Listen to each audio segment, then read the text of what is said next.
First doing the horizontal. Why do you do the horizontal first? I'm going to do the horizontal first. I was about to tell you that. But the producer did not, the cameraman did not know that.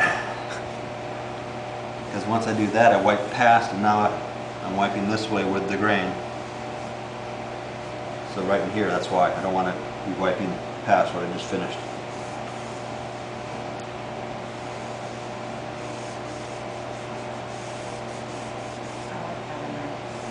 That's how you do it.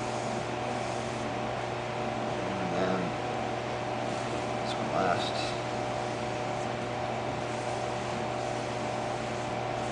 Again, more grain right in the middle. Just to match the door.